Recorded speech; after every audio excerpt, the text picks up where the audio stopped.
Hey everyone, Dr. Stephen Huss here from ResourceYourHealth.com. In this video, I want to talk about why LDL cholesterol may go up on a keto or carnivore diet. So I want to talk about that. I want to talk about the context of LDL cholesterol in your blood work and other markers we need to be looking at. And I want to talk about why high LDL may actually be good for us. So I wrote a blog about this. And I've also done some posts on Instagram about this, so check those out as well. But first, let's talk about why LDL may go up on a keto or carnivore diet. So when you're on a keto or carnivore diet, you are restricting carbohydrates to an extent where you don't burn any carbohydrates. And so that's forcing your body to burn fats for fuel, which is better for us, we're more efficient when we do that. But when we burn fatty acids, we tend to make ketones, which are also a useful fuel for us, and we're more efficient when we burn ketones as well. But the process that your liver uses to take fatty acids and make ketones is the same pathway it uses to make cholesterol molecules as well. So just by design, by nature, when we burn fatty acids, when we're eating that keto carnivore diet, we end up making more cholesterol, which makes us have more cholesterol in our blood.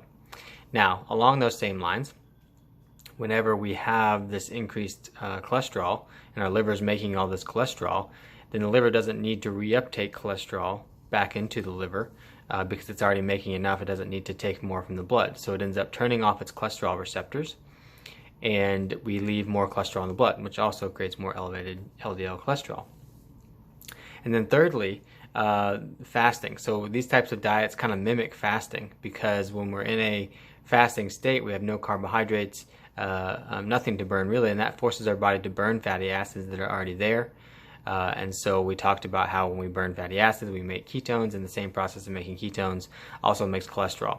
But also people who are on a keto carnivore diet tend to do a little bit more fasting because the food choices they're making are more satiating and they last us a longer amount of time when we're burning fatty acids rather than burning carbohydrates. So we tend to have these periods of fasting, which also pushes the LDL up. And there's actually a study that shows that fasting can increase LDL cholesterol by 69% or so. Just not eating can do that, just because we're making or we're burning more fats. So that's why LDL cholesterol would go up on these types of diets. But the next question is, what do we need to look at aside from LDL in our blood work? And so just looking at LDL cholesterol or even total cholesterol on its own is not very useful for telling us if we're at risk for heart disease. And I would argue that that number, LDL cholesterol, may not be the best marker to be looking for looking at risk of heart attacks in general. But we have to look at it in the context of the rest of our blood work. So really what we want to see is if LDL is high, even really high, that's okay with me if we have high HDL, normal to high HDL, we have low triglycerides, we have low markers of inflammation like low high sensitivity C-reactive protein and low cytokines and things like that. But also if we have low insulin resistance, so if we're looking at our HOMA-IR score, if that's low, we have no insulin resistance, that's also good. And then we also want to see low markers of oxidative stress. So we could be looking at GGT in the liver, we can be looking at F2 isoprostanes, we could be looking at lipid peroxides, 8-hydroxy-2-deoxyguanosine, all those different things are markers of oxidative stress in our body. And if those are low as well, then I'm not really worried about that LDL number. So we have to look at it in the context of everything, and looking at it isolated is not very useful. Now, the last thing I want to talk about is this LDL bad for us, and is it actually good to have normal or high LDL cholesterol? So there's been lots of studies out about this. There's multiple studies that show there's no correlation between LDL cholesterol and heart disease.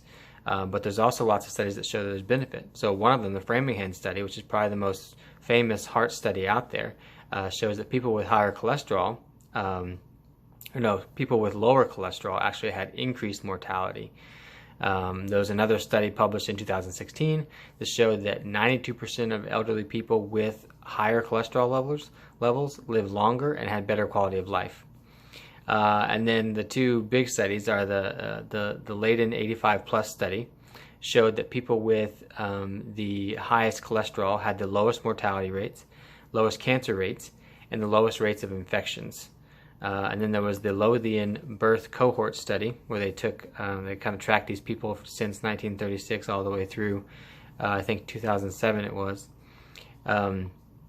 and they showed that people with the highest cholesterol in that group of people had lowest hypertension, lowest stroke, lowest coronary artery disease, and the best cognition compared to those people who had lower cholesterol. So it turns out, it looks like LDL is almost a marker of increased health and vitality, according to these studies. Also, we know that cholesterol plays a really important and vital role in our bodies, and there's actually been studies that show that having low cholesterol, below 180 milligrams per deciliter, is associated with hormonal imbalances, anxiety, depression, suicide, heart failure, stroke, kidney disease, violence, dementia, Alzheimer's, Parkinson's, higher infection rates, birth defects, and cancer. So I would think twice before I vilified my LDL cholesterol number and made sure that it was in the right context of these other blood markers. All right, so that's it for now. Stay healthy out there.